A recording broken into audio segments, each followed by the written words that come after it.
My friend did everything right. She owned 3 rental properties in her 30s. Then she bought an apartment as her nest egg to live in, and it all went wrong. It turned out the apartment was leaky. The Body Corp, they tried to bill her hundreds of thousands of dollars, and she lost the lot, not just the apartment, but all 3 rentals too.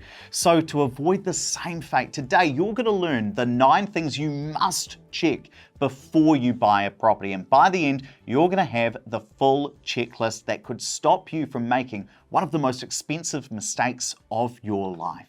Now, an investor I know did everything right, but one property wiped her out. So she owned 3 rental properties, and then she bought an apartment as her nest egg, but it turned out the property was leaky, and the Body Corp made her pay out this massive share. She lost a lot of the properties, all because of the stuff that, like, you can check some of the stuff first. Now, that's not to say that she is an absolute idiot, because she might listen to the show, but I do want to tell that story so you know that, like, property can make you a lot of money. It can also ruin you. And so that's why today we're going to talk about the 9 checks that you can do before you buy any home, because if you miss one, it could cost you hundreds of thousands of dollars. What's check number 1? Check number 1 is to actually check the title. Now, there are 4 main kinds of property in New Zealand, and most people kind of only know the first, which is a freehold property, or fee simple it might be called. And this is where you own the land and the building. It's the simplest. You go buy a house, generally speaking, it's going to be freehold. And most people probably consider it the best and the most desirable. Second is a cross lease, where you share the land with your neighbour. Third is the unit title. That's like apartments when you're stacked on top of each other and you've got your unit, but the land underneath is divided up between all the units.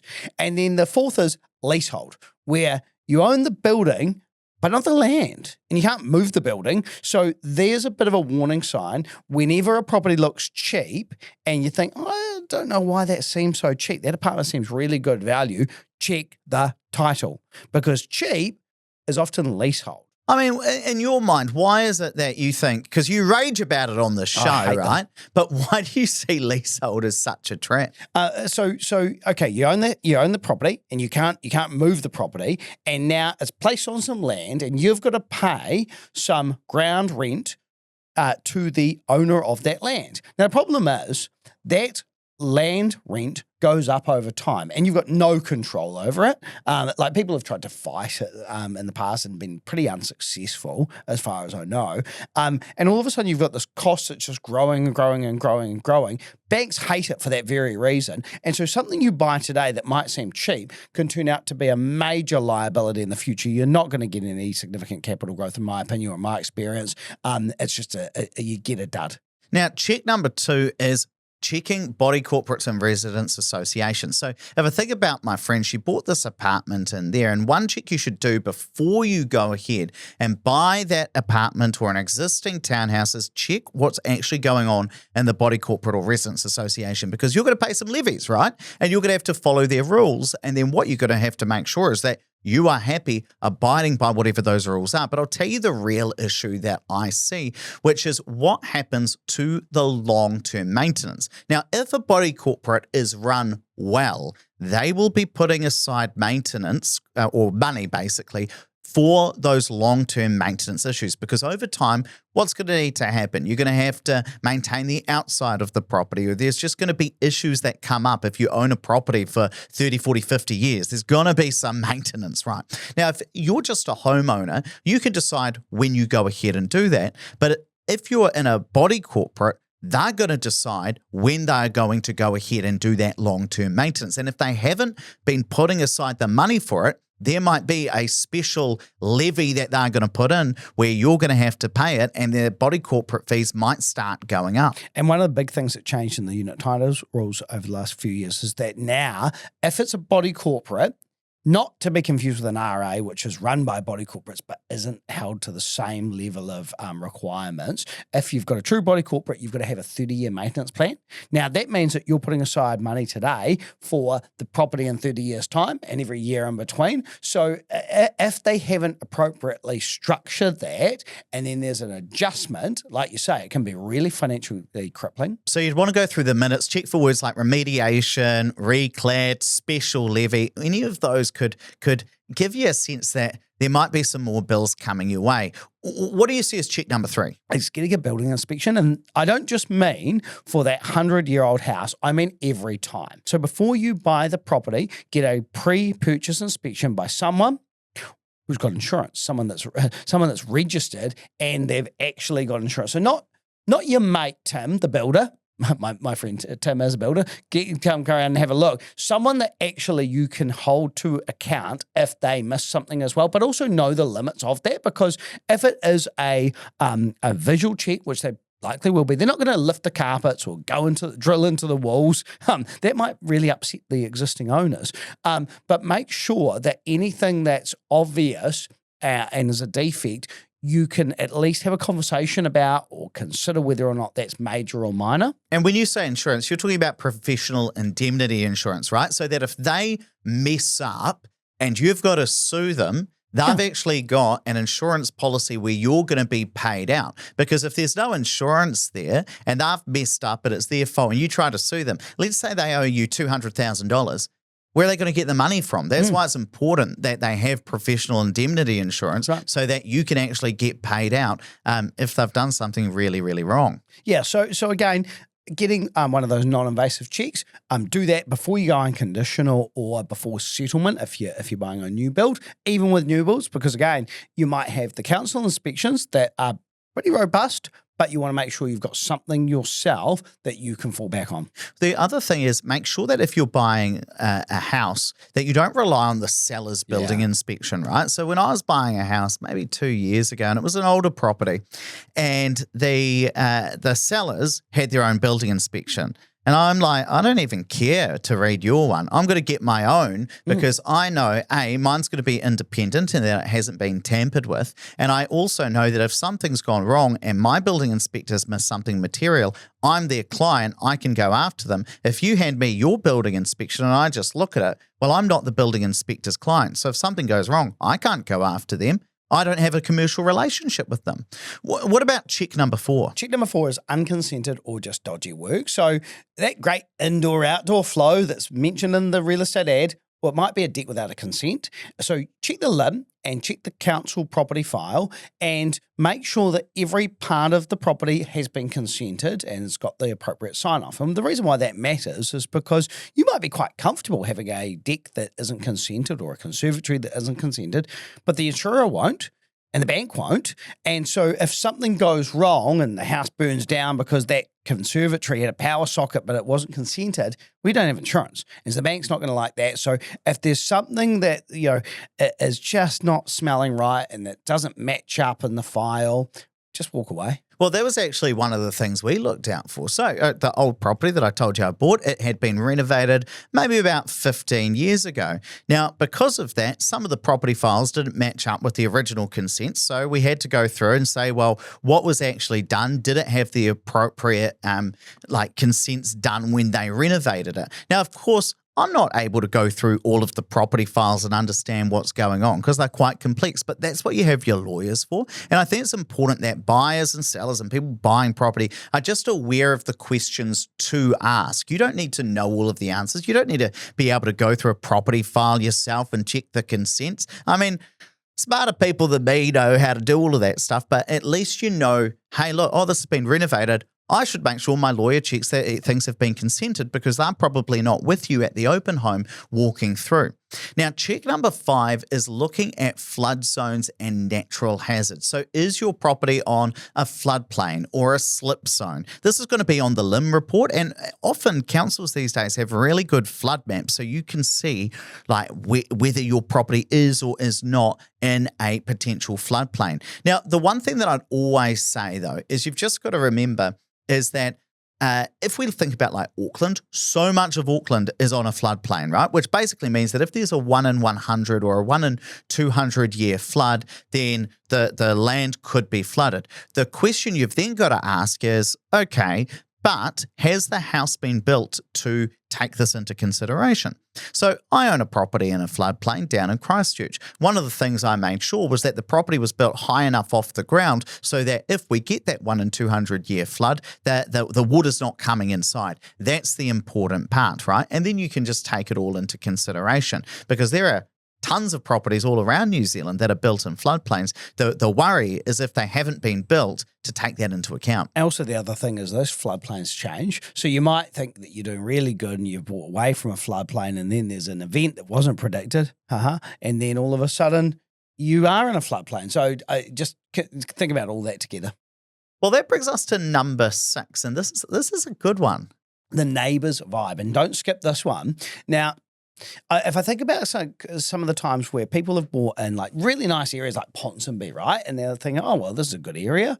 I've got no issue here. And then it just so happens that the neighbours are, in a rental property and they're just problematic. And all of a sudden, your life is impacted by your neighbours. Now, that doesn't mean to say that you have to try and predict that all of the time, because you're not going to get it right. Neighbours are going to come and go.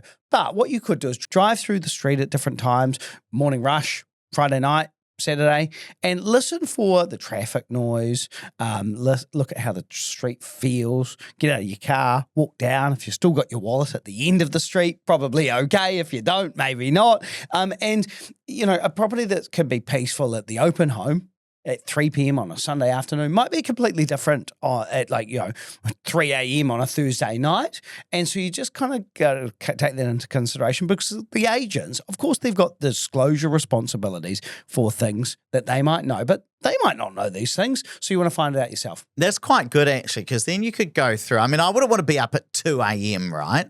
But it'd be useful to drive past a house at 11 p.m. at night and understand what's going on. If you're making a big purchase, right? And I know some people will be like, isn't that overkill?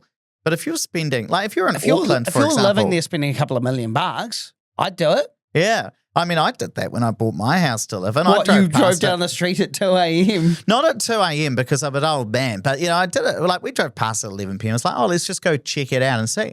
Oh, it was very nice. It was very quiet, right? So it's all good. Now, of course, your neighbours can change, right? Yeah. I had a year after, we had some students move in next door. They play some loud music sometimes. Oh, that's okay. That's what noise control is for. You just hose them down, don't you?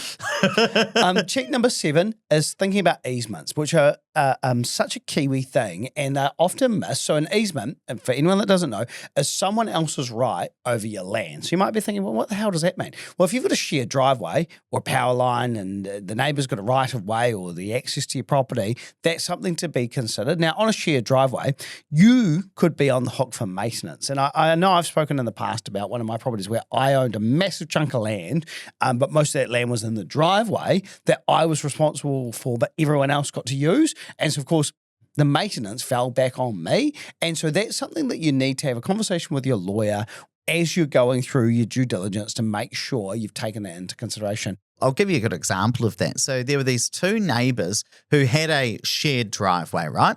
And Ed's got a shared driveway and his neighbour goes and mows it for him. And, he's just the nicest neighbour in the world, apart from that time he hit Angela's car. Oh, no, be nice to Glenn. Glenn did hit my wife's car, but he was so apologetic she probably about parked it. Poorly. No, she wasn't. But he was so apologetic about it. He was the nicest guy, and he does mow the driveway lawn. And he's just. The funny thing about that as well is that he was giving a presentation to a bunch of I think it was like engineers or something, and he was like trying to teach them like how to use AI, right? Right. And then so he was jumping on AI. He's like, let's brainstorm right now. What are the top risks for property in New Zealand in the construction industry? Number 1 was this podcast, which was about reputational damage, because we were doing this webinar back then about dodgy developers, and we were going to expose people, and ChatGPT was like, that's one of the biggest risks. But the story I want to tell you about with shared driveways, that's why you hit your car. This went all the way to the Supreme Court. And what happened was the people at the front have this big, long driveway and that big pieces of land here, right? But there was an easement of it, right? So one party has to let the other use the driveway. Now, over time, the driveway was quite wide. It's about 6 meters wide, and only about 3 or 4 meters of it was actually paved over and used, right? Okay. And so the person who actually owned the land wanted to build some retaining walls on there, and build stuff on their land because they own it, not to block it, but just on the side. They were building retaining walls to improve their land, right? Because they own it, they weren't blocking access. Now, what happens then? The people at the back, very upset about They this. wanted to get a motorhome down there or something. Not a motorhome. They were worried that if the entire 6 meters wasn't available, they couldn't build a whole development on their big piece of land in the future, at some point in the future. Interesting. But hang on. Is the access for a crane, or is it access for a car? Well, it could be both. Maybe they needed a 2-lane if they're going to build a massive development down a big, long driveway, And so they right? couldn't park down there, right? It's not like they could use that by parking down there. They didn't want it for the extra space of parking. They just wanted potential access. Potential access in the future. This went all the way up to the High Court, to the Court of Appeal, onto the Supreme Court. It is years of stress and a mountain of legal fees over a driveway. My understanding is this is not even over yet. Really? So we're going to have to see what happens, because they're wanting to maintain as much access as possible, the people at the back, because if they've got a lot of land, that could be a massive development in the future, and they're worried about the potential of it. To go that far would be enormously expensive. Yeah, because then the people at the front are probably like, wait, you're wanting to build a development. Let's build some more retaining walls. Stop that. What is check number 8? Check number 8 is, if it's a new build, check the type of contract. So there are two kinds of builds, right? You've got a turnkey, which you pay for at the very end. You might pay a deposit now, but the rest on completion once the developer's taken all the risk and got it complete. Or progressive payment, where you pay in stages. So you buy the land and you make, let's say, 10 installments to the builder. That's probably overkill, but some installments to the builder over time. Now, either way, you need to make sure you know where the money's going, particularly the deposit. Because if you pay a deposit to a builder and they don't get that property complete and they've gone with your deposit, you could be in hot water. Yeah, especially with a turnkey. I always recommend that deposit's in a trust account. And with progressive payments builds, obviously you're going to be paying the builder so that they can complete the work. You're not going to be able to hold that in a solicitor's trust account. Correct. But you don't want to overpay, Yes. or get too ahead, right? Like, you'd never want to pay a huge amount to the builder, such that they then fall over and take your deposit with them. And most of those contracts are quite top heavy, i.e. you've paid more than what the value is that you're at today. And also just around that deposit into a lawyer's trust account needs to be held till completion, because lots of money gets paid to a lawyer's trust account and then released early. Check number 9 is the property you're looking at buying in an undervalued or an overvalued area? Now, if you're buying for owner-occupied, this is probably less important, because if you're buying for owner-occupied, you're probably going to live there for the next 10, 20 years maybe, and so it's more about you rather than an investment. But the number one thing that I look at when I'm thinking about an area to invest is the location cheap at the moment compared to where we would expect it to be, or really expensive compared to where we'd expect it to be. Now, again, that doesn't mean that it's not going to go up over time. Over 20 years, sure, it's probably likely to go up no matter where you're buying.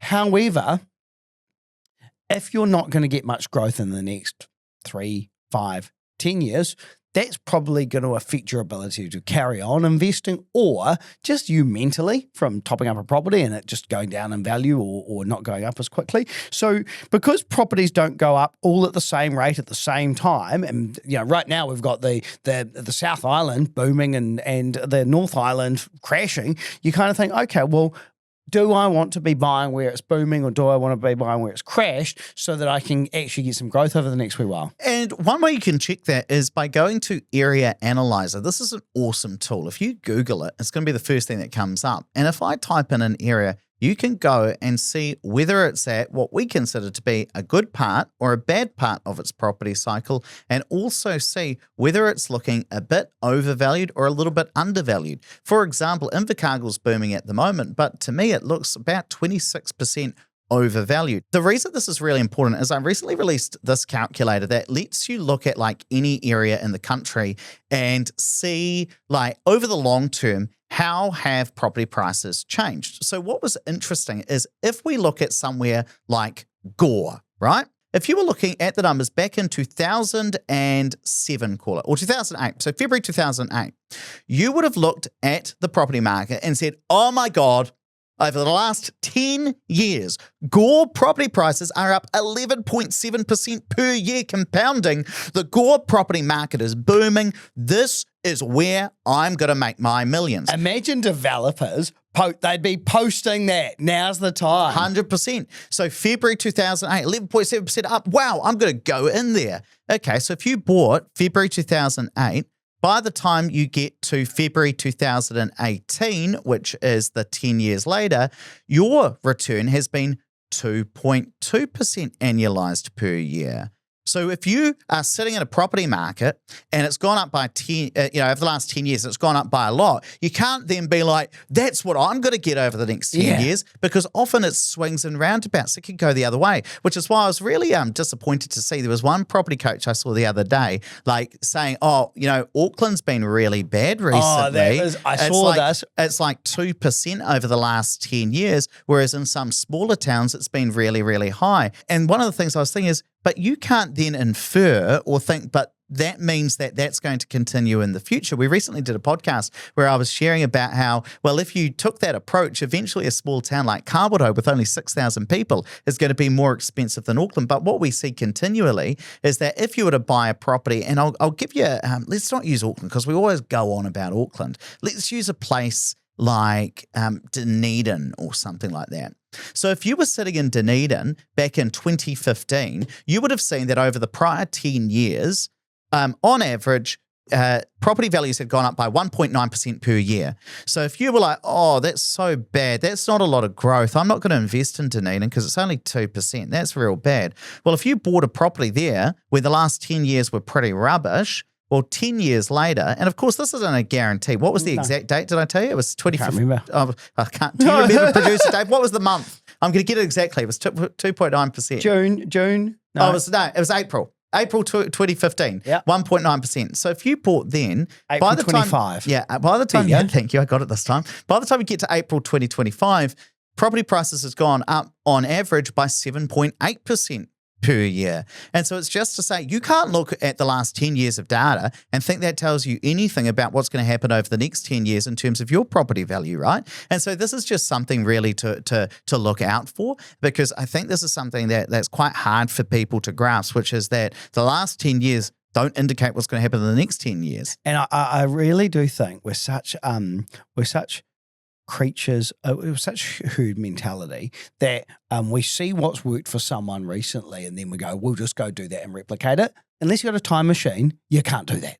So now you've got the 9 checks, the title, the hazards, the lot. But if you are going to invest, there is one more important check you must do, which is to check the returns you're actually going to get. And when I was researching this, I realized that most property websites are lying to you.